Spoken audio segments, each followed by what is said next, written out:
life, and not just like giving you some psychobabble. I think that what I want to do is make sure that you have something to take away.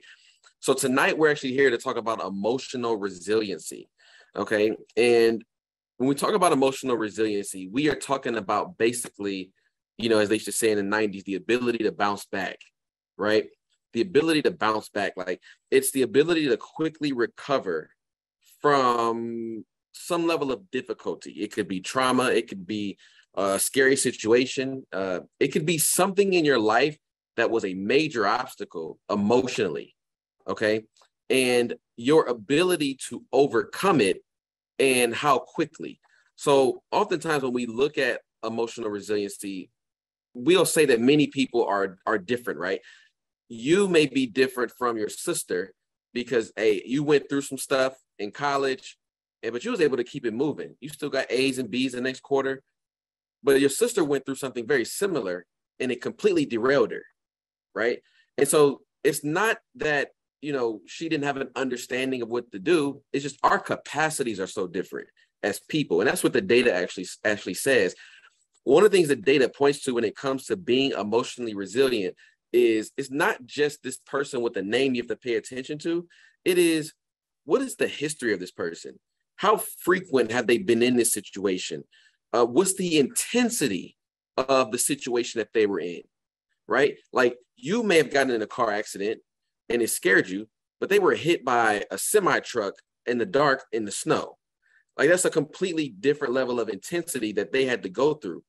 Even cultural challenges, the ability to bounce back from, something may have been received differently based on your culture, based on what country you're from. So we're all so different. And I just think that we have to, first off, just gain an understanding of what we're talking about when we see people who are down and haven't come back up.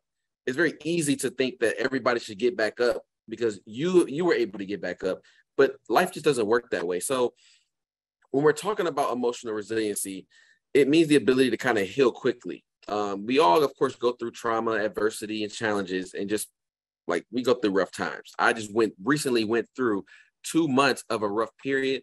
My family right now is going through, a whole difficult period with a surprise death in the family of a young person. And it's just like life hits you and life happens. But what we want to do is being able to take something from it, to learn from it, and keep going, because you're going to experience challenges. So sometimes people say like, hey, I go through stuff, and we always hear about post-traumatic stress disorder, and I took a loss and my mind is boggled with this memory. But what about post-traumatic growth? What about the fact that I went through something and I actually became a better person for it? I went through something and I won't make that decision again. It doesn't even haunt me. Actually, I'm kind of happy that it happened, because if it were not for that, I wouldn't even know who I was. If it were not for that, I, might not have had the confidence to actually step in even further next time. If it were not for that, I wouldn't have learned that I'm not going to die when I give it my all in front of other people. Like, that's a level of post-traumatic growth that we should celebrate. We should be able to celebrate that we didn't, we're not continuously stressed out for days, weeks, or years. No, like, I went through it, I got over it, and you know what? I apologize for, my part in it. I was able to see something differently about myself, and I seen where I needed to grow. I think that's an amazing thing to go through, right? And we grow emotionally from that. But it's just important to recognize your own level of that resiliency. So let me ask the question, true or false? Do you believe that resilient individuals actually experience that post-traumatic growth? Like, am I just saying something, or do you think that that's the false? Like, who thinks that you can, have you ever experienced post-traumatic growth? Has anybody experienced it? You can type it in the chat. You can, just come on for some sound real quick and let me know what you think.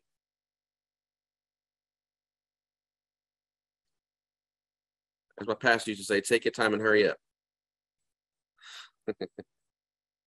Has anybody experienced post-traumatic growth?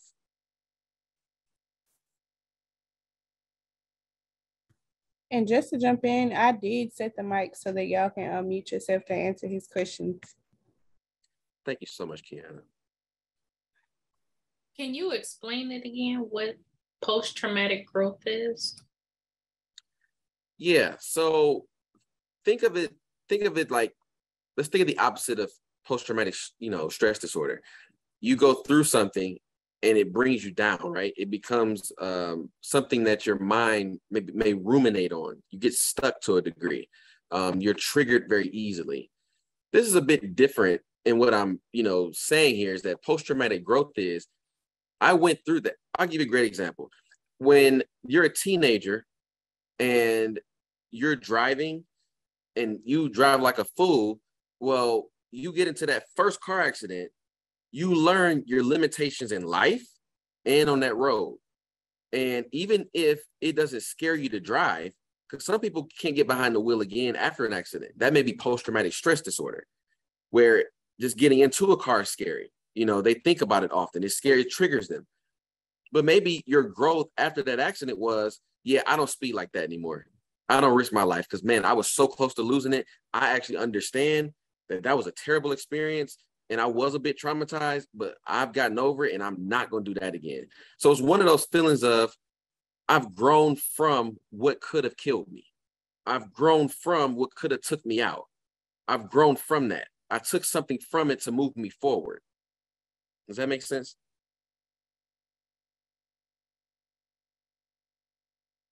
All right.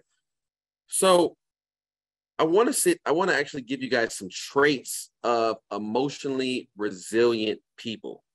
What are some traits of emotionally resilient people? Okay. You may see yourself in some of this. Okay. And now let me also say that resiliency is like a muscle. We can build it. We can build it. We teach emotional resiliency in schools. As many of you know, I work in schools as a consultant for mental health, and I work with a lot of teachers and principals. And so we teach a lot of emotional resilience training because they need it, right? To get through the school year, you got to kind of have a hardened shell, and because you have to get through life.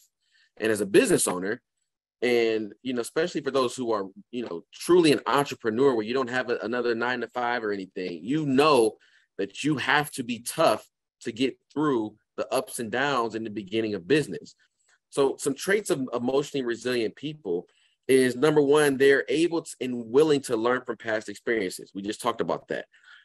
They're able to set and meet goals, right? They feel control over their life. They have a sense of autonomy. They don't feel as though, someone's controlling their life, or, they don't have any say-so in their life. They're able to truly gain full control and just a confidence that I don't need someone else to help run my life out of fear. They're effective at communication. They have empathy for others. They know themselves and their boundaries well. They're way more optimistic than they are pessimistic or cynical. They're very persistent. They respond to experiences thoughtfully rather than reactively. Their self-esteem is strong. They have a high sense of humor. And maybe they're skilled at solving problems, right? Does anyone see themselves in that? Do you see yourself in that? You can write in the chat if you see yourself in that. What do you see about yourself out of anything I said? I'm going to go through it again. You're effective at communication. You have empathy for others. You know yourself and your boundaries well. You're more optimistic than pessimistic. You're persistent. You see, experiences more thoughtfully than being reactive. These are elements when I think about, right, so empathy for others. Brian, let me just even ask you. You don't have to even answer. I'm asking a rhetorical question. When we think about empathy for others, a lot of the time it's like, oh, I see what she's going through. Oh, I see what my brother going through. Man, I've been through that. And you know what? I feel for him. And as a matter of fact, my empathy is going to have me come over to him and put myself in his shoes for 5 minutes and say, hey, bro, this, I don't know what's going on necessarily, but I kind of heard that blah, blah, blah. I don't want to let you know, man, I've been there. I've been there, and, I understand how that feels, but I'm going to tell you something that, man, you're going to get through it. A person who hasn't been through nothing or hasn't grown from that can't say that, right? Like you have an understanding of, I've been through it, and now I can have empathy for other people. You're optimistic more than pessimistic. You're like, listen, that was bad. What happened, or that was bad about what they said about me, or that was bad about how I was raised. But you know what? I woke up this morning and the sun was on my face and my kids were, sound asleep and nobody broke into my house and I got food in the refrigerator. Like I went through all of that and I still got my right mind. I still got all the stuff going on that I need in life. Like I'm way more optimistic than I am pessimistic because that pessimism does nothing but poison you. Pessimism is poisonous. Cynicism is a poor chemical, right? I love empathy. Empathy excites me just as well. This idea of optimism excites me because that's what we need. That gives us energy throughout the day, right? Having a strong sense of self-esteem. And I always tell people self-esteem, right? Esteem, the ability to see yourself high.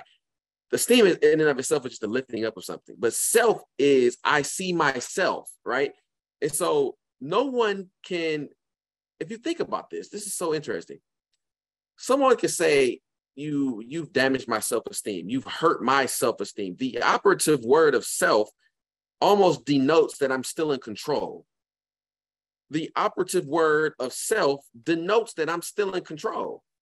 So no matter what I'm going through, it hurt, but I'm gonna move ahead, right? It hurt me, but I'm about to heal.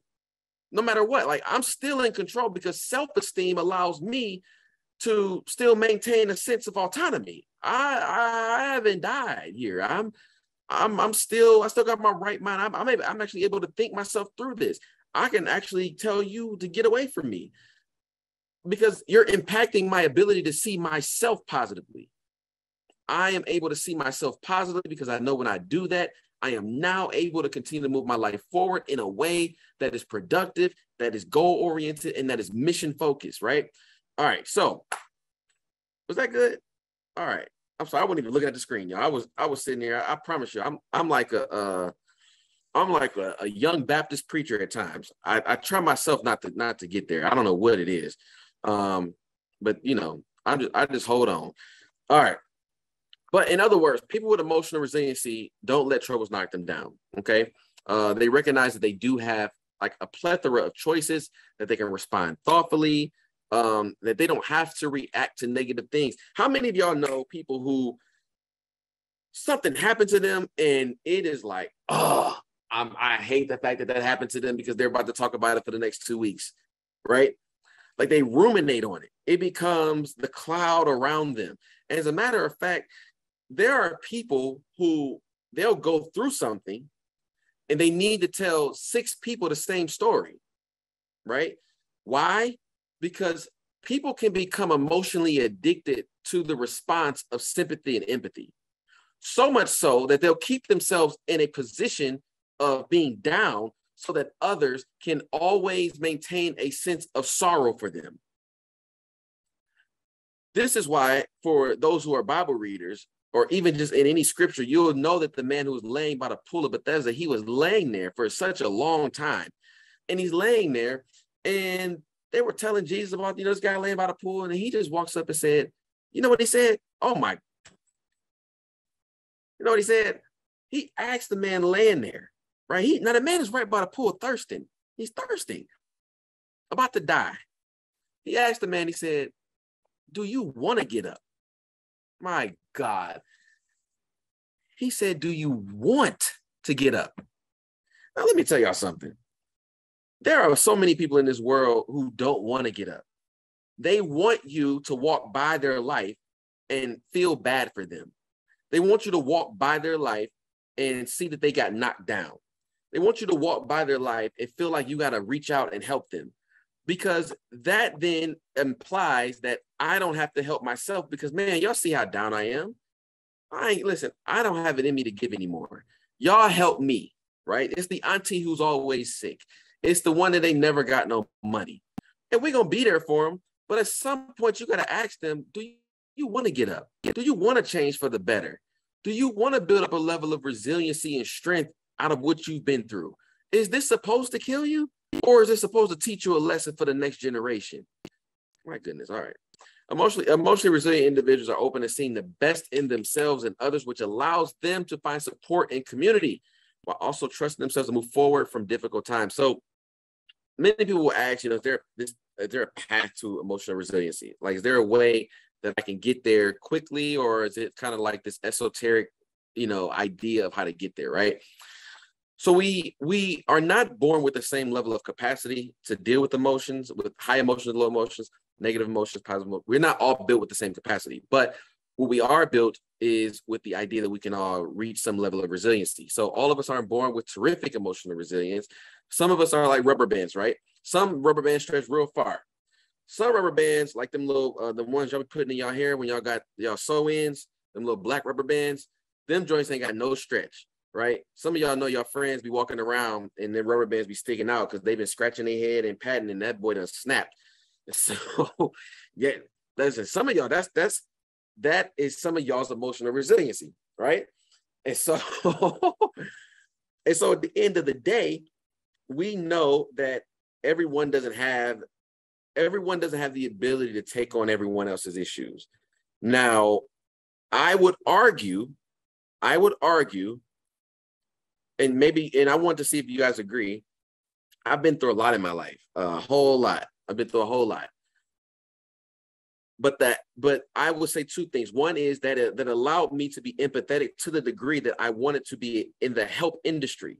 I wanted to be in the counseling industry. But how did I get there? Because of everything I went through. So my capacity was built due to trauma. That's so crazy. My capacity was stretched because of the trauma that I went through. And I was willing to dive into the muck and the mire and the mess and see that I need to get healed. So I did the work. So now I healed from it. And now I'm using it for the good, which is why I'm here in front of you.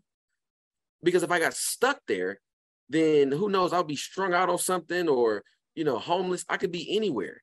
But I decided, because I had my cognitive function, to be able to say, I want to get better. I want to get out of this. And so I lifted myself out of that and pushed myself forward, which is, I have a great resiliency. I can take on a lot of people's problems and a lot of emotional issues, and still it won't tear me down. All right. I do have to do work on that. You have to do work on that too. For those of you who are very codependent, maybe you're helping other people live when you shouldn't be. I think I talked about this one week. Codependency is very dangerous because you think that you're helping, but you're hindering. And so you have to allow people to walk and allow people to fall. But for those of us who are codependent, we're using the gift of our emotional resiliency for other people. And at one point, watch this, we have to be able to pour back into ourselves, because an empty vessel can no longer be useful. All right. So resiliency itself is just impacted by your age, where you are in life, the things that you got going on, the things you've been through, your past trauma, your emotional education, right? And other factors. So here is, I want to actually talk about this here. It's like 7 different ways that you can use to empower yourself, okay, and become more emotionally resilient. All right. I want you to write these down. A long pencil is better than a short memory. All right. So I want you to write these down. All right. Write these down. All right. Number 1, you are going to name the emotions that you're going through. You're going to name the emotions you're going through. You're going to acknowledge them, understanding that what's happening to you. You're going to recognize in an honest way every emotion that you experience. Like, don't try to cover it up or anything like that. And I'll tell you something, for those of you who have dealt with any level of addiction, right? And I'm talking about not just drugs and rock and roll. I'm talking about whether it is, a food addiction, a work addiction, a sex addiction, pornography addiction, a gambling addiction. If this is you and you ain't got to raise your hand, what I would ask you is, before the feeling, or even the addiction of calling Pookie and Bam Bam late at night, or Teresa and Tina, whenever that was going on and you started to have that feeling, right? It started to kind of like crush in on you, like, ooh, I need to go and get, ooh, I need like that feeling. Ooh, let me go down to the refrigerator. Like that feeling, I want you to acknowledge what was the preceding feeling before that. Like what happened before that happened. And if you start to really chart your course, especially if you journal what took place before you started indulging in the cycle that you've been trying to get out of. Write down I got into a big fight with my mom, and she told me once again that I was never going to be nothing. And right after that, I had to go. I went right to the casino and spent $1,000. And why that's important to know is because you are now naming your medicine. You are now naming the medicine that you have chosen in this life. And that medicine could be women, men, drugs, sex. It could be anything. But until you chart it and be honest with yourself that, hey, I struggle with this. And every time that this happens, or I don't have a good day at work, or money is tight, I need to escape. I need to go and go. I need some alone time. I need to escape, right? And many people have joked over the years about, crackheads and blah, blah, blah, right? But the truth is, in your addiction, we behave just like them. We behave just like any other drug addict. We do it in secrecy. We hide. We operate in shame. And then as soon as we're done with the deed of whatever we've done, we don't want to do it anymore. And then it maintains a level of a cycle that keeps us stuck, right? All right. Number 2, take responsibility for those emotions. This is what I was just kind of talking about too, right? So do not think that you're helpless, right? We talked about the man who's laying by the pool of Bethesda, right? And just anybody who's addicted to the emotional response of other people due to whatever situation they're in. Take responsibility for your emotions. Accept that the only reason you're feeling that way is because you have now chosen to do so. If it happened last week and you're still feeling that way, you have made a choice to stay there. You've made a choice. So do you have to stay there? No. Is it going to be difficult? Absolutely. But can you get up? Can you change? Absolutely. But you have to make that choice. The choice is yours. I always make the example when I talk about forgiveness, that, make this choice. Somebody is, completely ticked you off, disappointed you, and you don't want to forgive them. Forgiveness is the idea of, I handed you a hot cup of coffee, didn't tell you about it, and it's steaming in your hand. And now you're holding this cup. I don't have the cup anymore. I've given you the cup, it's burning you. You have a choice to make, right? Whether it's in that 1 second or it's 5 minutes from now, the cup is burning your hand. You have the choice to put the cup down and let it go. And that's the same thing when it comes to choices of forgiveness or anything else we're dealing with, right? You either can hold on to it, allowing it to hurt you, or you can, like the cup of coffee, put the cup down and heal your hands, which have now been burned. Yes, look at them. They've been burned. What decision allowed me, to allow my hands to be burned? Did I not ask enough questions that let them into my life? Did I not understand the person I was dealing with? Did I trust too easily? Did I not release it quick enough because I didn't understand what was happening to me? Like, we have to be able to acknowledge what's going on so that we're no longer hurt and affected by it. We need to make a choice to change. Next, nurturing optimism. Optimistic people accept their current situation and they're still confident about the future, right? I could be down, busted, and disgusted, but I still know that I'm about to come up out of this. I still know how powerful I am. I still know that money's coming my way. I still know that the gifts that I have are coming. I still know this is the last time I'm laying with this brother. I still know that I'm not about to spend money like that next month. I still know that. So my optimism is not going to be jeopardized by my situation. But that requires you to check in, understanding what your emotions are, what are the cycles of those emotions, and understanding, like, I'm not going to die. 100% of you have gotten through 100% of your worst days on earth. Everyone in this room has gotten through 100% of the worst days of their life. Now, you can't tell me that ain't resiliency, right? That's pretty powerful if you think about it. To kill you means, somebody got to really take you out. Somebody got to really take you out. You told me you was a bad sister. You was a bad brother. The stuff you went through and you overcome it, and you had the nerve to make some money out of it. You got the nerve to have your kids looking the way that they look. You're talking about you're not emotionally resilient, or you don't know what the word means. Baby, look around you. Look around your house and all the stuff that you had that you wasn't supposed to have. You are emotionally resilient, and you can become even more emotionally resilient as you continue to acknowledge everything that's happened and how you can use it as your superpower. All right, next, you're going to shift your focus. Stop focusing on the things that are negative. You're going to start journaling about the positives in your life. You're going to start journaling about the positives in your life, and you're going to stop focusing on the things that are negative. Okay. Your focus is what you look at controls you. You know, when you're looking this way, that's where you're going, right? Your focus is a predictor of the future. And like right now, you're either focused on the past or you're focused on now. And now is no opportunity wasted.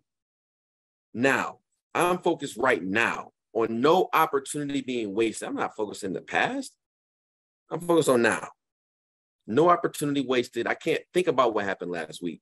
I can't think about what happened, a year ago. I'm moving forward. Number 5, we're going to be journaling about those difficult times. I am a big proponent of journaling. It is one of the 3 sectors of mindfulness, which is journaling, meditating, and therapy, right? And why do we say that these are the 3 tent poles? Is because these 3 things I just named, journaling, therapy, and meditation, are all things that allow us to pour from within outward, right? It is the 3 things that allows us to pour what's going on inside outward, right? Journaling, meditating, and going to therapy. 3 powerful things that will change your life, okay? When you're journaling, you're going to be writing things down, 15 minutes. Just write down what's going on, what happened today, what you expect to happen today, okay? 6, we're going to be building social connections, okay? Connect with people who care about what you care about, who care about you, at least once every week for 3 weeks. You're going to make the call that you haven't made in such a while. You're going to reach out to somebody. You're going to try to schedule a lunch date. You're going to get up with your friend, and you and your boy, y'all go have breakfast and just chit chat. And you're going to then understand that this connection is very vital to my joy, my happiness, my ability to see the world differently. It's very important that I get out and touch people, right? Touch is extremely important. We know that, that medically, an infant who is not touched for like the first 21 or so days has a high chance of dying. Do you know that? An infant just born, newborn, who has not been touched for 20-something days or so, has no touch, no sensitive skin to skin, no nothing, has a high risk of dying. Touch is extremely important. All right. And then number 7, we are going to start being present. Okay. Overthinking about the future, and all of that. I ain't focused on the future. It ain't guaranteed. Focus on the past can lead to depression and anxiety and stress. So we're going to spend that time staying here, right now. We're going to stay right here, trying our best to understand what's going on around me right now. What noises are going on? What's the feeling I have in my feet? How do my hips feel? How does my back feel? Oh my God, my back does hurt. Let me focus on that. Right now, man, that noise maybe was giving me a headache throughout the day. Let me figure out what that is. And I think it's just so important that we begin to acknowledge some of these things in the now, not allowing them to get on top of us. So remember this, how you do anything is how you do everything. So if you treat yourself like a casualty, if you're casual, you're going to become a casualty. If you're lax, then you're going to get left. You have to understand that no one is coming to save you. No one's coming to save you. You can do 3 things in life. You can do nothing. You can do it on your own, or you can try to get people who know what they're doing and that can help you. You have to be connected to community in order to continue to thrive and understand that, you know what? I don't have to be stuck here. I don't have to be stuck. I can educate myself about my emotions. I can build my strong support system. I can practice my mindfulness. I can understand what's in my locus of control and what's not in my locus of control. And I can focus on the things that I can control. And I can take care of myself. And when I do those things, I am a better person. I am a stronger person. I am a healthier person. And that is the person that I want to be, because that is the person that is going to help make myself millions. I cannot be emotionally strapped, messed up, and think that I can be as productive. My mind won't even allow me to think my best thoughts. So I have to take care of myself in order to become a millionaire. Period. I have to. even if I made $1 million and I was unhealthy, I'm not going to be a millionaire for long, or I'm going to stress everybody out that's around me. I'd rather be healthy. I'd rather take a season to be healthy. When I say take a season, this is the last thing I'll say, and I'll answer questions. When I say take a season, I say this. LeBron played 82 games plus some playoff games, right? Actually, this past year, he didn't play the playoffs. He missed playoffs. All right. He played 82 games, right? And there's a time in which the off season comes. And the off season is important. Why? Because he needs to heal. He needs to let his body rest. He needs to come up with new ways to attack what he's going for. But can you imagine if he played year round, how much he would break down? That's all I say. I hope you got something out of this level of emotional resiliency. I hope this was powerful. I hope that this is something that you're going to take with you and you have a greater understanding of what you have been through, who you are as a person. But I do want to take some questions.